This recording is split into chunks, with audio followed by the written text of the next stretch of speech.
जय श्री राम। श्री रामचरितमानस के प्रत्येक सोपान का आरंभ गोस्वामी तुलसीदास ने देववाणी संस्कृत में रचित मंगलाचरण से किया है। इन छंदों में शंकर जी तथा श्री राम सहित अन्य देवताओं की स्तुति की गई है। प्रथम सोपान बालकांड।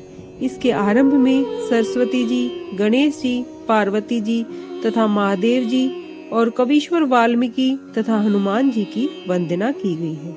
द्वितीय सोपान अर्थात अयोध्या कांड। इसमें गुरु रूप श्री शंकर जी तथा नीलकंठ के समान वर्ण वाले श्री राम जी की स्तुति से आरंभ किया है। जिनकी गोद में हिमाचल सुता पार्वती जी, सिर पर गंगा जी, माथे पर नवीन चंद्रमा, कंठ में हलाहल और हृदय पर सर्पराज शोभामयान है। ऐसे भस्म से विभूषित देवताओं में श्रेष्ठ, सबके स्वामी, संहार करता, सर्वव्यापी, कल्याण रूप, चंद्रमा के समान गौर वरण श्री शंकर जी सदैव मेरी रक्षा करें। श्री रामचंद्र जी के मुख अरविंद की शोभा न तो राज्य अभिषेक से प्रसन्नता को प्राप्त हुई और न ही वनवास के दुख से मलिन हुई। वह छवि मुझको सदा ही सुंदर तथा मंगल देने वाली हो। नील कमल के समान श्याम वर्ण और कोमल अंग वाले सीता जी वाम भाग में विराजमान किए हुए और हाथों में अमोघ बाण और सुंदर धनुष लिए रघुवंश स्वामी श्री राम जी को मैं प्रणाम करता हूँ। श्री गुरु जी के चरण कमलों की धूलि से अपने मन रूपी दर्पण को स्वच्छ करके श्री रामचंद्र जी का उज्जवल यश वर्णन करता हूँ, जो चारों फलों धर्म, अर्थ, काम तथा मोक्ष को देने वाला है। सबसे श्री रामचंद्र जी का विवाह करके घर आए हैं, तब से वहाँ नित्य नए मंगल और आनंद बधाई होने लगी है। 14वें भुवन रूपी बड़े बड़े पर्वतों पर पुण्य रूपी मेघ सुख रूपी जल की वर्षा करने लगे हैं। रिद्धि सिद्धि संपत्ति रूपी सुहावनी नदियाँ उमड़कर अयोध्या रूपी समुद्र में जा मिली। नगर के कुलीन स्त्री पुरुष ही मनियों के समूह है, जो सब प्रकार से निर्मल, बहुमूल्य और सुंदर हैं।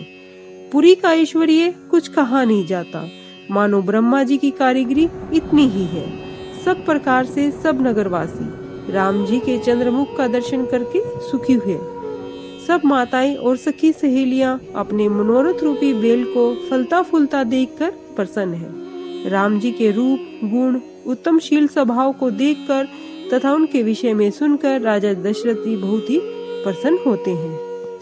ऐसे ही सुख में कुछ दिन बीतने के बाद सब लोगों के मन में यह लालसा बढ़ी और वे महादेव जी को मनाकर यही कह रहे थे कि राजा अपने सामने ही राम जी को युवराज पद दे दे। एक समय सब सभासदों सहित राजसभा में महाराज दशरथ जी विराजमान थे।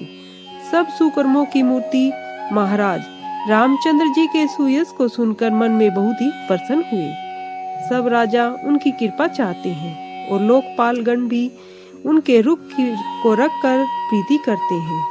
तीनों लोक और तीनों काल में महाराजा दशरथ के समान बड़भागी कोई नहीं हुआ। जिनके पुत्र मंगल के मूल रामचंद्र जी हैं और जिनके लिए जो भी कुछ कहा जाए वही थोड़ा है। महाराज ने सहज स्वभाव से ही दर्पण हाथ में लिया और मुख देखकर मुकुट को ठीक करने लगे। जैसे उन्होंने देखा कि कान के पास बाल सफेद हो गए हैं, उन्हें लगा मानो बुढ़ापा उन्हें उपदेश देता है कि हे राजन, रामचंद्र जी को राज तिलक करके अपने जीवन और जन्म को सफल क्यों नहीं बनाते। यह विचार मन में लाकर शुभ दिन और शुभ समय पाकर राजा दशरथ ने प्रेम से पुलकित शरीर हो प्रसन्न मन से विशिष्ट जी को जा सुनाया। राजा ने कहा, हे मुनिनाथ सुनिए, अब रामचंद्र जी सब विधि से सब योग्य हो गए हैं। मंत्री और सब अयोध्यावासी, हमारे शत्रु, मित्र तथा उदासीन सभी को राम जी प्रिय हैं, जैसे मुझे है। आपका आशीर्वाद मानो शरीर धारण कर सुशोभित हो रहा है। हे स्वामी, सभी ब्राह्मण सुकुटुंब आप ही के समान उन्हें स्नेह करते हैं। जो गुरु जी चरण रज को सिर चढ़ाते हैं, वे मानो सब संपदाओं को वश में कर लेते हैं। मेरे समान इसका अनुभव दूसरे नहीं ले सकते, क्योंकि प्रभु के चरण रज की पूजा करके मैंने सब कुछ पा लिया है। अब एक कामना मेरे मन में रह गई है, सो हे नाथ, वह आपकी ही कृपा से पूर्ण होगी। मुनि को सहज स्नेह से प्रसन्न देखकर राजा ने कहा, आज्ञा दीजिए तो कहूँ। विशिष्ट मुनि बोले, हे राजन, तुम्हारा नाम और यश सब मनोकामनाओं को देने वाला है। हे राज शिरोमणि, तुम्हारे मन की अभिलाषा के पीछे पीछे चारों फल चलते हैं। राजा अपने मन में सब प्रकार से गुरुदेव को प्रसन्न जानकर मधुर वचन से बोले, हे नाथ, रामचंद्र जी को युवराज कीजिए। कृपया करके आज्ञा दीजिए तो राज तिलक की तैयारी की जाए। मेरे जीते जी यह उत्सव हो जाए और सब लोग अपने नेत्रों का फल पाएं। प्रभु जी के प्रसाद से, शिव जी के कारण हमारे सब मनोरथ पूर्ण हुए हैं।